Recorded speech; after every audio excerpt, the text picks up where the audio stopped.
Hi everyone, it's Dr. Circus, and if you are doing well in the class and you've reached this point, kudos to you. You are just about done.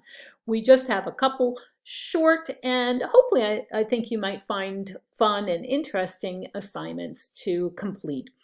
So let me tell you a little bit about them. Of course, both have to do with customer service via technology. These should not take you much time at all, and I'm hoping that that leaves you some time, some more time to focus on your classes that have final exams. We do not have a final exam in this course.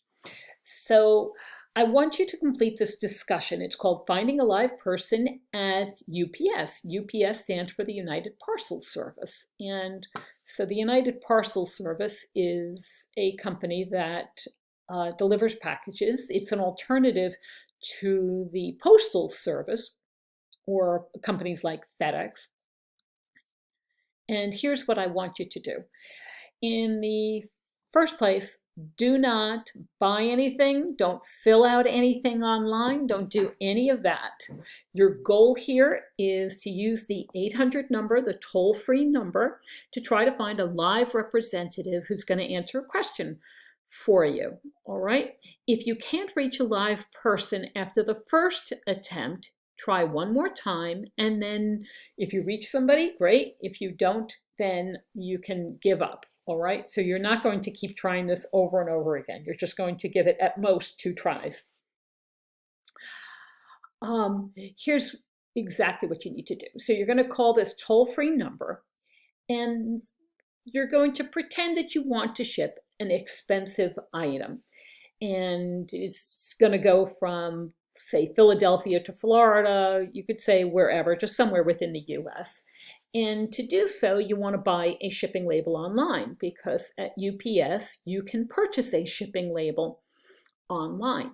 But the problem that you have is you want to add insurance because you're going to be shipping or pretending that you're shipping an expensive item. And you wouldn't think of shipping it without purchasing some insurance for it. And you're just not sure how to do that.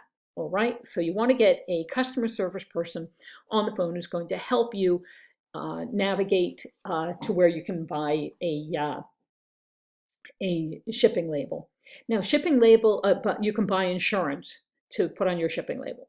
Now, the shipping labels have tracking numbers on them, and you can't get a tracking number until you actually have a shipping label. So once the shipping label is generated, that's when you're going to have a tracking number. So if they ask you for a tracking number when you call UPS, your answer is that you don't have one because you can't buy the shipping label until you know how to add your insurance. Makes sense, right? So see if you can navigate that phone system. You're going to dial this 800, it's a toll-free number, and if you do reach a live person, then just explain to that person that you were doing some research for a customer service class and that you don't actually need help. So just be very brief with them and just say, hello, oh, thank you so much for taking my call. I really appreciate it. I was doing a bit of research for my customer service class, and I'm delighted that you answered my call. But thank you very much. I really don't need anything. So you're going to give them the honest answer about why you called. Of course, you're going to be polite. This is somebody who is working and you are taking up their time. So you just want to keep it very short but polite. Don't just hang up on the person once you reach them. Then you're going to post to the discussion. So the discussions are by group. So again, you're going to be in your small group for the discussion. And I want you to state whether or not you were successful in reaching someone. So if you did, and if you did, by the way, you might explain what options you chose or how you reached somebody. Then explain, was it easy or difficult? And could the process be improved if you think that it could be improved? If you thought it was really easy to get a live person, then maybe it doesn't need improvement. If you found it difficult, or if you just didn't reach a live person at all, what might you change?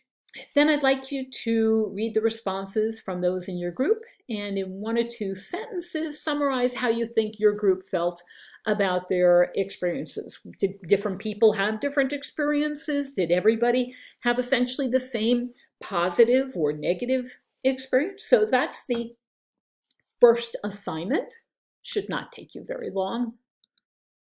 And then the second assignment is to complete this mystery shopper or a mystery customer survey. And for this one, you're going to create your own mystery shopper, mystery customer survey, either one. The mystery shopper would imply that you're selling something. Mystery customer could be that you are looking at a service of some kind where maybe you're not actually buying something. And again, this is going to be done as a group discussion. So you'll be interacting with the people in your discussion groups. So think back and recall that there was that mystery shopper survey in that very first things first module when you introduced yourself. So you can click here and you can take a look and refresh your memory about what that mystery shopper survey included. Now I'd like you to create your own survey. Don't just copy what you see in the mystery shopper survey. What I want you to do is sort of personalize it. Personalize it for the job that you have if you work, many of you do, or if you have worked and you're not working now, you can use that as an example. And think about the customers who you served, whether they were external customers or internal customers. External customers being consumers or people coming from the outside to buy goods or services. Or if you do not deal directly with customers, with external customers, then you still deal with internal customers, whether that's your boss, whether it's people in other departments, people in the same department who take your work. So if you work in bookkeeping, then your bookkeeping work goes somewhere to your internal customers. And I want you to come up with 10 items, 10 things that a mystery shopper or mystery customer might observe to determine how well you're serving your customers. You don't need to include the rating scale. So you don't need to say on a scale of 1 to 5 or whether this was poor, okay, good, very good, excellent. You just need to put down what those criteria are that people would look at. So think about it. Think about any job that you've had in the past, a job that you have now, or a career that you might want in the future. And then what I'd like you to do, of course, is write the name of that business or the job title. And I give you an example because I have a hobby business. And in my hobby business, I have a lot of friends and we all enjoy watches, and we buy and sell wristwatches. So this is what I might put on my mystery customer service. So is the website that I have, is it inviting and well organized? Is the payment process easy to navigate? Perhaps you've had the experience of trying to check out or pay for something online and found that it was such a hassle. By the way, of course, Amazon is known for its easy checkout, and they patented that method of checkout many years ago, the one-click purchase process. Do customers receive an order confirmation and an expected delivery date? So that's important for my business. Okay, when somebody orders something, they should receive some kind of confirmation. Thank you for your business. We're packing up your order, and it'll ship out in a day or two, and so you can expect it. Maybe give them 4 days to have delivery. Was it shipped on time? If we told people that it was going to ship on a certain day, did it actually ship on that day? When people receive the item, was it well packaged? Was the packaging attractive? Did it feel good? If people are buying something like a wristwatch, most people want to feel like it came in a nice box, like it looked enticing. They want to know that it was secure, that the watch wasn't just bobbing around in the box and getting knocked around. Is the watch cleaned and polished? When selling used watches, you want to make sure that those watches do look very attractive, that minor scratches are polished out, that there isn't any dirt on them or any residue from the previous owner. Was the watch set to a correct time? I sell a lot of quartz watches, And in a quartz watch, you want people to know that it is keeping good time by setting it to the time. So when it arrives, the watch has the correct time. If there is an issue, is it easy enough for people to contact me? So that's something that I would put into my criteria for a mystery shopper experience, right? I have had instances where I've purchased something online, and then when trying to find who you can contact for customer service, sometimes it can be really hard to figure out how you get in touch with people.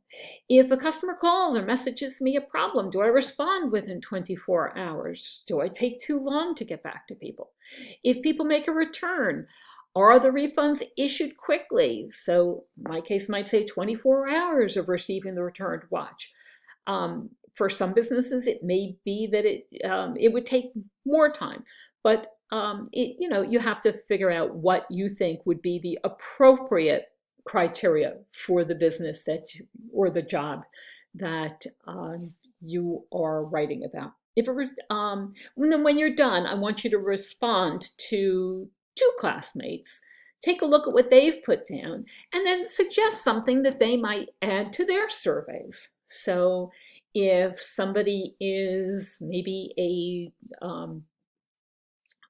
medical assistant and they mention the things that they do, the tasks that they do, and they write about it from that customer service perspective, maybe there's something that you can add to that. Like when, for example, if you're a medical assistant, if you meet with somebody, you should meet with a patient, you should tell them who you are and that you are a medical assistant. This way people have an idea of what your role is. So it's as simple as that. It's examining two of your classmates' lists of their survey and identifying something that you might add to their list. Okay, so again, this shouldn't take you too much time, but I think it provides some insight into customer service, and it loops all the way back to the very beginning of the semester when we talked about that mystery shopper type survey.